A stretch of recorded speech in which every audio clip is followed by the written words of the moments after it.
ከፈት ከመራብ በኋላ መጥገብ ከመጠማት በኋላ ጥም መቁረጥ ከመታመም በኋላ መዳን ከጭንቀት በኋላ ፎይታ እንዳለ ለማመላከት ነው። ምድርን አላህ ሲፈጥራት በጭንቀት ውስጥ ፈጥሯታል። ፈተናዎች አሉባት።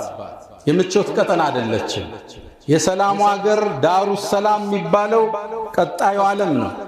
ያን እንናፍቅ ዘንድ ምድር ላይ መኮርኮም የፍጥረት ዓለሙ ሱና ተደርጓል። ጁቢለት ዐላ ከደሪን ወአንተ ቱሪዱሃ ሰፍወን ሚን አልአላሚ ወልአክዳሪ ወሙከልፉ ልአያሚ ضد ጠባዒሃ ሙተጠልቡን ፊ ልማኢ ጅዝወተ ናሪ። ጁቢለት ዐላ ከደር ዱንያ ስትፈጠር በመደፍረስ ላይ አንተ ግን የጸዳች እንድትሆን ትፈልጋል። እሱ ማለት ውቅያኖስ ውስጥ ፍም እሳት እንደማውጣት ማለት። መደፍረሱ አይቀርም፣ ችግር አይጠፋም።